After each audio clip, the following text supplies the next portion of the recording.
Hello everyone, welcome back to the Smart Stage and session 5 of the day. We're halfway through day 2 here now. Joining me here on the Smart Stage for this session is Gunnar Heinrich, CEO and Managing Director at Adventics. Gunnar, welcome to the session.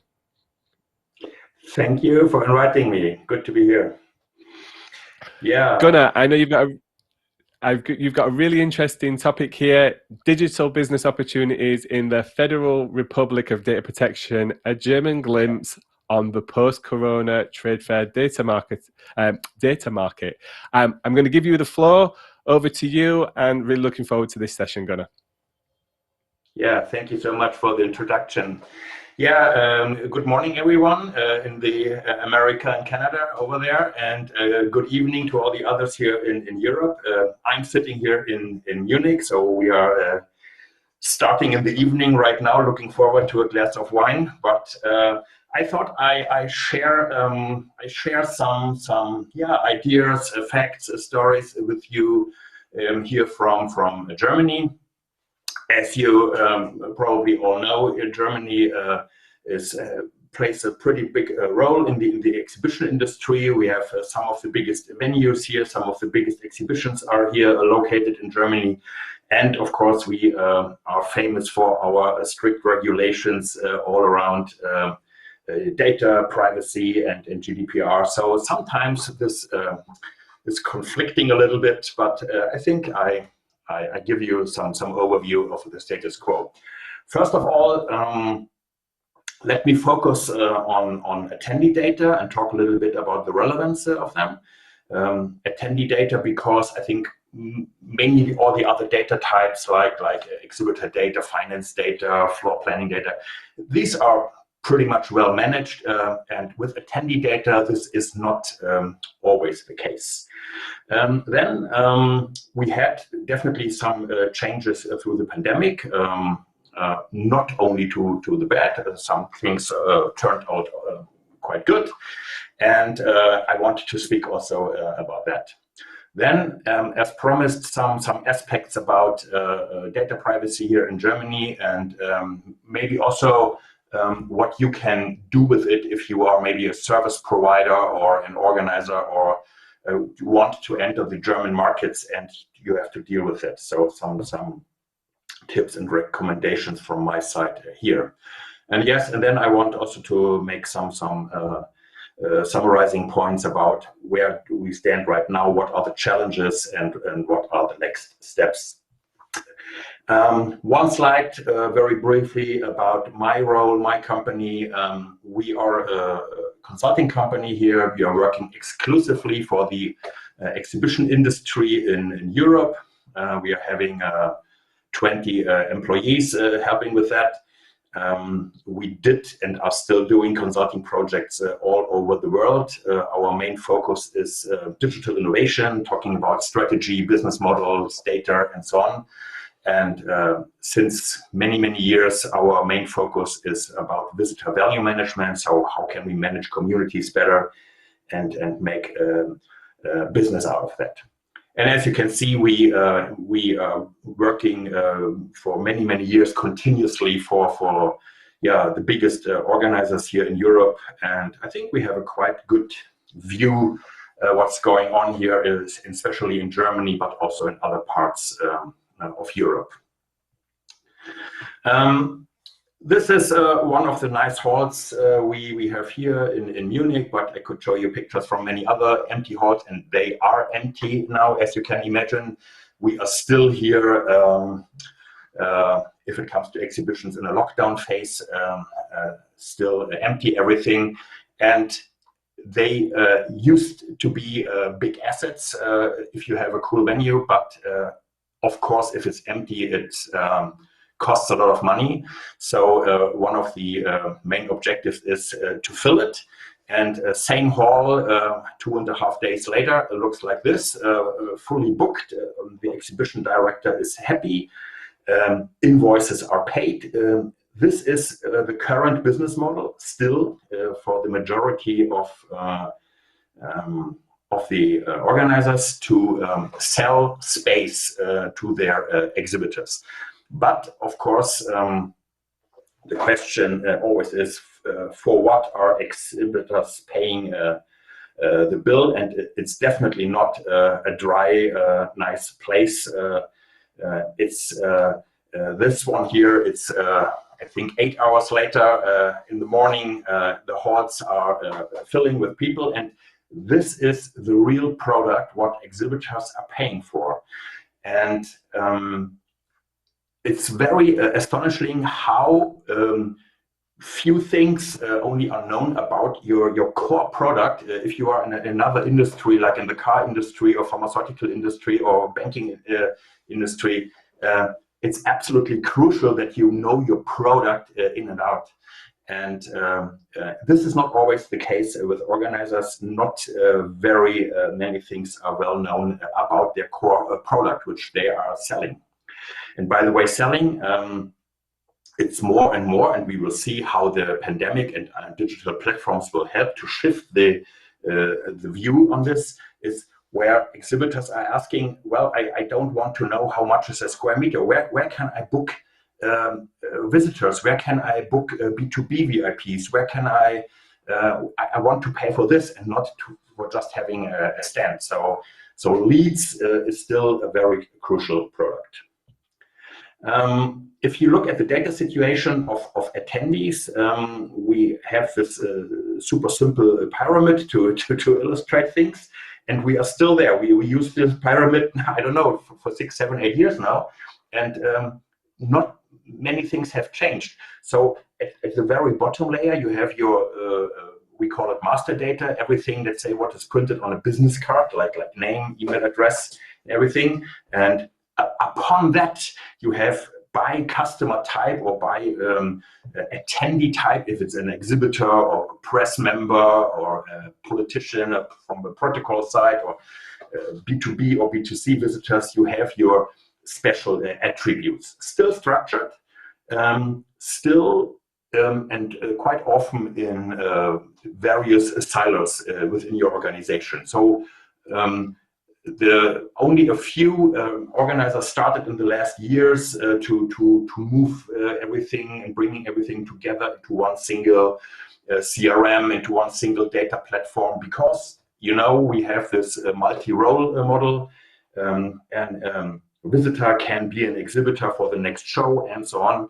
So and if a visitor opts out from your email communication, it doesn't mean that he wants to opt out as an exhibitor and so on. And this needs to be carefully managed. This is a little bit more difficult.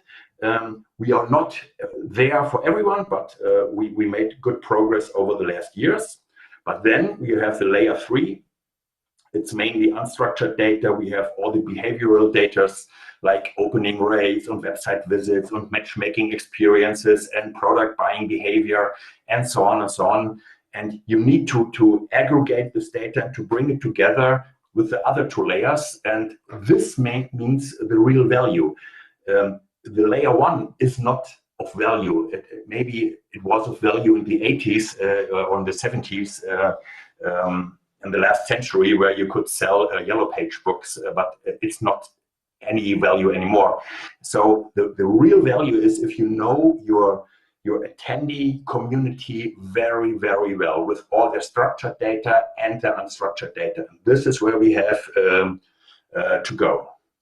The reason is why, for what reason should I collect all these data? Some, and still many exhibitions are collecting data mainly during registration and do nearly nothing except of sending bulk emails to their audience. But there are many business models, like paid advertisement, like segmentation, like growing your community, like product development of your shows, managing spin-offs of your shows. And you need to know a lot of your attendees to make sure you make the right decisions.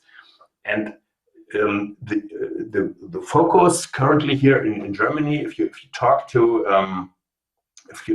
C-level decision makers, the main reason for collecting data is still the classic exhibition product, to make this product better, to make make it more relevant, to make more revenues with the traditional classic exhibition product, and not necessarily digital revenues. Digital revenues play a role maybe to 5 to 15% of the overall revenue. In general, there are, of course, some exceptions, but the main reason for collecting data is managing your traditional exhibition product well. We had, of course, some changes through the pandemic, which hit Germany quite hard because we have a very huge exhibition industry here. Every city has huge venues and big shows like Agritechnica, like Bauma, like ISPO. Maybe you know many of them, B2B shows with 500,000, 600,000 visitors. So it hit us really hard, and also the surrounding ecosystem. So what changed? First of all, data, you can say, is really becoming important. They are talking about this for decades, or since 2005 and so on, latest. But now it's becoming really important, and they start new initiatives to deal with the data. We have the situation that everyone is getting registered. Before that, only B2B visitors was registered. No stand personnel, no B2C, no service suppliers, nothing. Now everybody is registered. Due to Corona, you need to make sure that you know everybody. Also that everyone will wear a badge, everyone, without an exception. We can talk a lot about badges and will they disappear in the next years, and yes or no. There are still some very good reasons for having badges on a trade show, to recognize people, to approach your visitors on the stand. And so this is definitely a big change, and you can make use of that. We have the situation that data experts left our exhibition industry after 15 months shutdown. They turned to other industries. So these people are now needed, but other industries are needing them as well. So they are hard to recruit. We have as a contradictory element, budgets are restricted. So right now you would need to make big digital innovation projects, but it's not so easy to convince your shareholders and your board to do so. And exhibitors are quite more demanding because they also went through a speed phase through digital innovation, and they now have other questions. They make other experiences with other marketing formats, and this also changed a lot. We had the situation before the pandemic that we had a bunch of systems which were not always perfectly integrated. So your registration system put maybe some data in your marketing system, but not necessarily in your BI systems and so on. It was not really integrated with your survey systems, which went to another data pool. Your finance systems was a completely different thing. So the integration was sometimes not there, or it was done via Excel sheets or CSV files, whatever. So no really cool platform. But there was always the plan, yeah, we need to do something about it. And next year we start with a super cool integration project. Then the pandemic hit, and as you all know, we had a new bunch of technologies coming in. Maybe we have the same situation all over the world with the digital platforms, hybrid platforms. We have new apps here. We have matchmaking solutions. We have commerce platforms, and so on and so on. And you see only a few logos. There are so many more, and they popped up like mushrooms. Some are very long in the business, some were super new, and there was no really decision process. So the organizers just took them, had two weeks of time, and then they picked one here, and often tried various providers for their various shows, which doesn't make the integration topic more easy. So the data volume increased a lot, sometimes factor 20 in the amount of data you generated, and it's even harder to manage, and it's missing overall holistic strategy. So what we see right now, we call it favela architecture. You see people running around hammering the next hut, and you cannot call this a real infrastructure. And we are now in the situation for a consolidation. So many organizers are consolidating, concentrating on a few partners, making new data platforms, and cleaning things up. So it was quite chaotic in the time. And I warn everybody, you can't go really far with the favela architecture. It looks cool for the first sight, and you have some fancy innovations and some fancy features, but we are now in a time to clean up the favela architecture. This is one thing which we see over many companies here in Germany and in Western Europe, where we move away from campaign management systems and CRM-based systems for attendee management towards so-called CDP, to customer data platforms, where you have data streams from all your various sources. Some of them I mentioned before.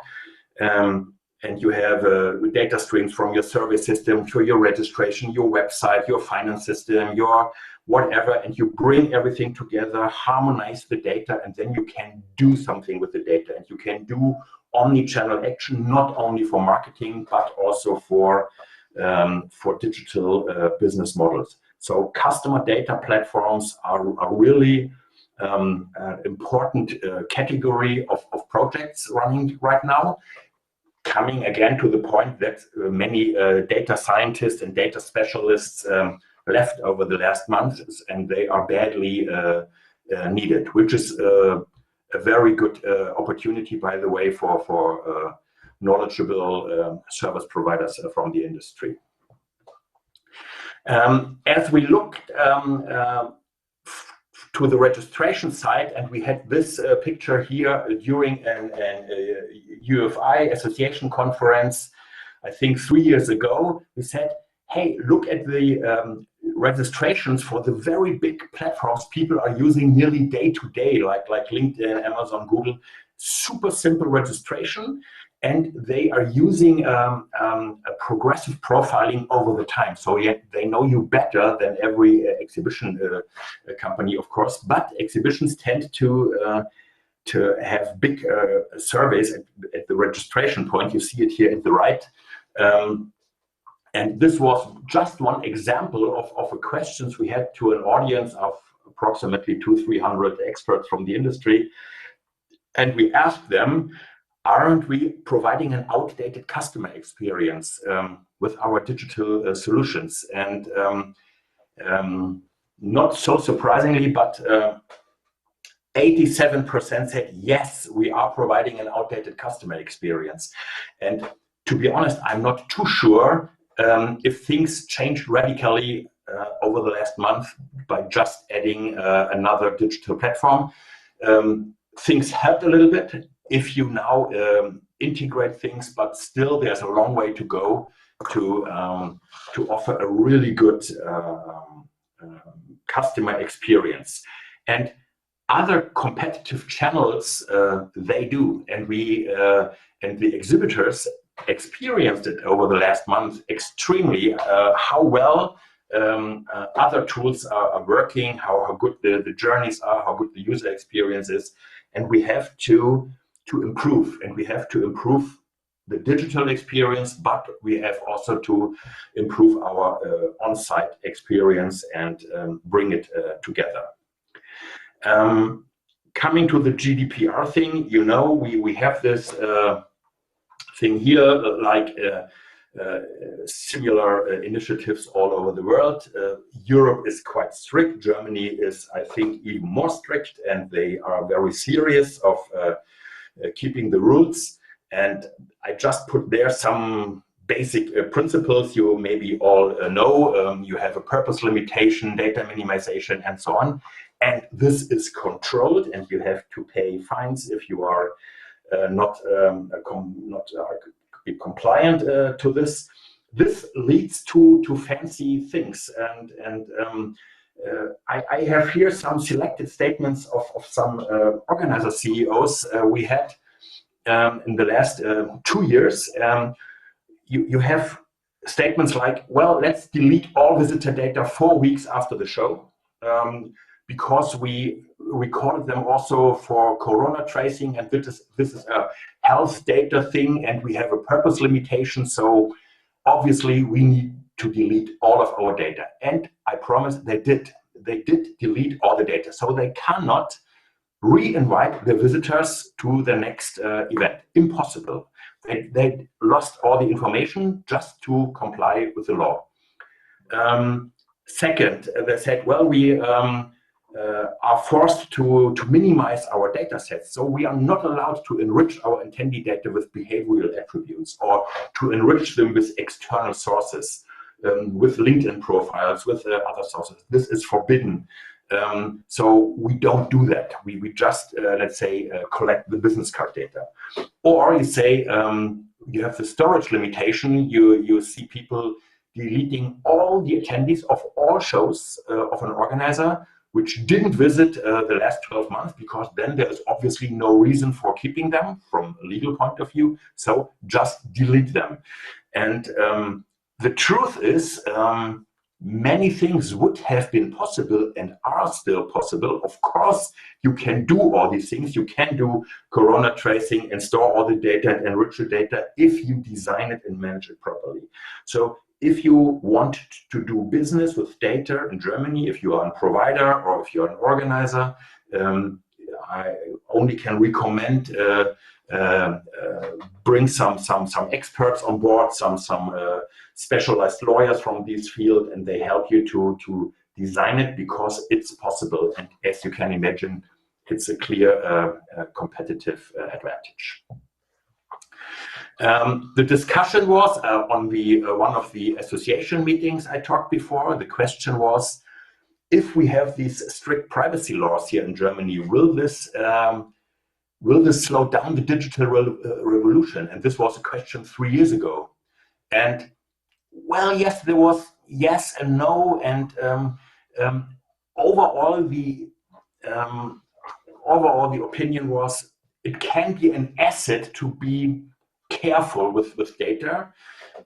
But you can see here, only 2/3 said no, this is not slowing down the revolution. We can sell it as an advantage that we are carefully dealing with the data of our customers. But 1/3, I say, at least for a short-term period of 2, 3, 4 years, others will take the driver's seat if it comes to digital revolution. Even what we did was pretty simple, because we are also offering one of the leading lead retrieval systems here in Europe, and over 10,000 exhibitors every year are booking our service. So we know a little bit of dealing with data. And then we said, if you want to reopen your exhibitions, you need to make sure towards the health authorities that you can provide the complete track of a visitor. When did he enter? Was it be at a stand at an exhibitor? How long? What was the next stand? What was his route? Because if in case of infection you need to find out all the contact persons, and you have to report this to health authorities. So far, so good. We put some AI logic in it, because we couldn't guarantee every time a checkout at the booth and so on. And it was a very cool system. Then we had to learn this is not, or from some selected organizers we heard, this is not compliant to our internal regulations. We need to make sure to completely have it separate the data for, let's say, business lead retrieval for marketing purposes, and for the corona contact tracing. So even if there are other solutions, and we do it for, let's say, the majority of all of our customers, we do it in another way. We had I think for 20% of our customers, we had to invent a special solution, and we had to put 2 barcodes on the badge. One barcode was only for tracing for the corona infection. What was your route and whom did you met and how long and everything. And this was completely anonymous and has to be deleted after the show, 4 weeks after the show, and everything. And everything was encrypted and only accessible by health authorities. And the other code was, of course, for normal lead retrieval. So this can also be Germany, where you have different codes to keep things separate if you want to be really, really sure that you are compliant to GDPR. One thing I wanted to emphasize at the end of my short presentation, and then I would like to start the discussion with you and to answer questions, is what are the necessary success factors if you're dealing with data and with digital innovation. And we think, and for many projects we had in this area, we think it starts from the top, and it starts with the culture. If you don't have the right corporate culture, the openness to risk, to change, to agile behavior, then you are lost. Of course, you need budgets, and you need the backup of finance, of the CFO. You need a proper business model, and you need to measure also the old time and compare it with the achievements, and to report this all the time, because you have an objective why you do things. The big question was always, do we need a dedicated digital unit? So do we need a CDO or a digital department, or is this more a function which is spread all over the organization? And typically the answer is you need a digital department temporarily only, but it should be flowed into the entire company after latest, I would say, 3 years. You need a buy-in from the top management. You need a proper IT strategy and architecture, not a favela architecture I showed you before. And we have new partners, and you all experienced it due to the pandemic. There was increasingly number of new partners you never met before, you never made business before with. Some old partners disappeared, so the partner world is changing around the exhibition industry if it comes to data.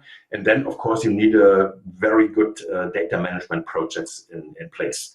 And typically, the focus is on all the event tech, and we are talking here at the event tech alive. And but from our experience, it's definitely the case that you should concentrate on the green ones. So culture and business model and organization is much more important. And I can tell you about many projects where we had this experience, much more important than having the right tools in place, which can also be a challenge, but culture, organization, and these are the very important things. So I hope I could give you a very quick run through what's going here up in Germany.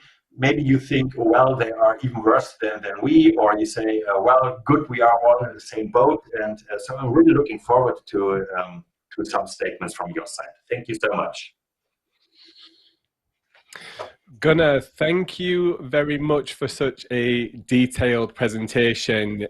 First question, can we make the slides available to attendees after the session? Is there a way that they can get them from you? Yes, I will provide all the slides you have here, because I skipped some, and some have much more content on it. I will, of course, provide the slides. Okay, thank you very much. We're going to have to wrap up there because we've got our next session coming up, but any of the attendees that want to reach out to Gunnar with questions, please do reach out to him on the platform.